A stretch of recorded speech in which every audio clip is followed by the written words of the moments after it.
Right now, Pittsburgh's best sports show is about to begin. Call us or tweet us. We've got things to talk about on the Ireland Contracting Nightly Sports Call, powered by FanDuel Sportsbook. All right, welcome everyone inside the Fan Cave. This is the Ireland Contracting Nightly Sports Call. Thank you, Ken Rice, and we hope you join us here at 412-575-2600. We'd love to hear your thoughts on what happened. A big day in sports again today around here.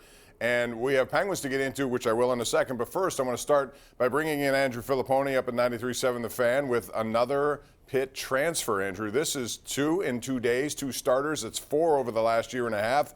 What's going on at Pitt? And you wouldn't expect this year 3 into this, Jeff Capel program. It seemed like after they beat Syracuse and Duke, and I know Duke was not the same Duke team, although they're coming on strong now. But still, those victories made you think that maybe this team was putting it together. Justin Champagnie, those guys that we talked about, and now all of a sudden everything's crumbling apart. And I wouldn't be surprised if Justin Champagnie leaves after this year.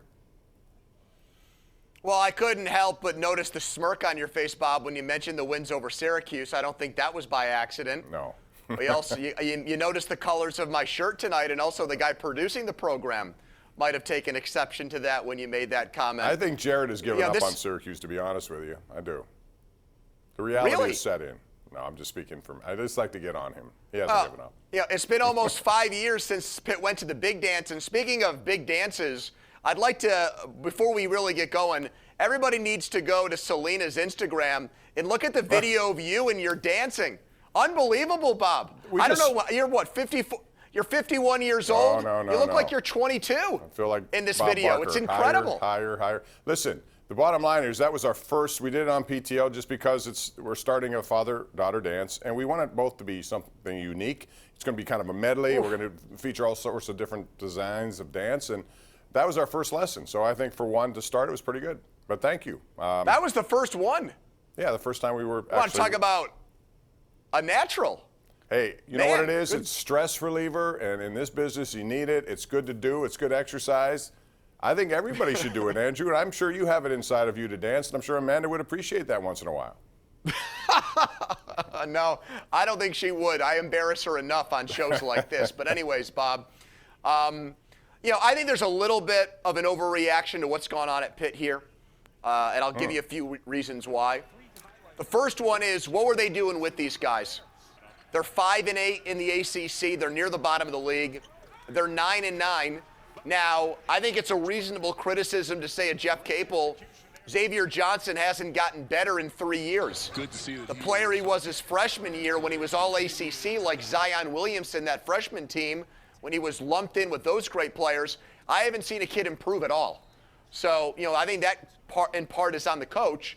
But if Jeff Capel is this masterful recruiter and great salesperson for the program, well, then creating, Bob, 2 roster spots in an offseason where there is going to be unprecedented transfers and movement because of the pandemic, and so many guys are basically college basketball free agents, well, then I think that's a good thing.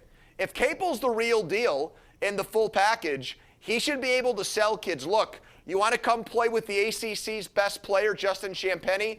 I got 2 spots in my starting lineup available for you right now. Yeah, but what about Champagnie?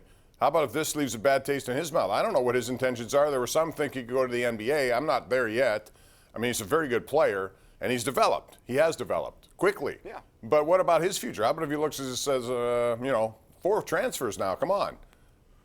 Well, yeah, I would not. I mean, Ryan Murphy's at Duquesne. I so would what? not. But he was a make guy it who was like a good three-point shooter for them, and they could certainly use guys like that. Duquesne uses them that way. And they're 8-9. I mean, I don't look at that as a big loss. I don't. Bob, you look at the teams we talk about in town, all of them are dealing with this. Yeah. Now, West Virginia's dealt with it better. Sheboy left. And they're better. They're a top 10 team. And they're better, which is stunning to me because Oscar Sheboy is a very good player, and yet they're better without him. I know, but Robert Morris was the first team to have its season end tonight in a conference tournament, the very first in college basketball. You know why? Because their best player's looking at Gonzaga right now. He left the program.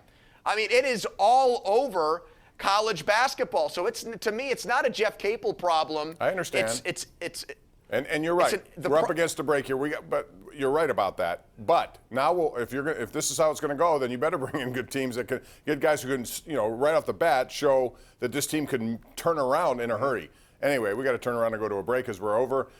Andrew, when I come back, I want to ask you about the Penguins tonight. It may be a sore spot for you. We'll get into that. The Penguins and Chris Letang's stick specifically. That's next. We want your calls. It's 412-575-2600 right here live.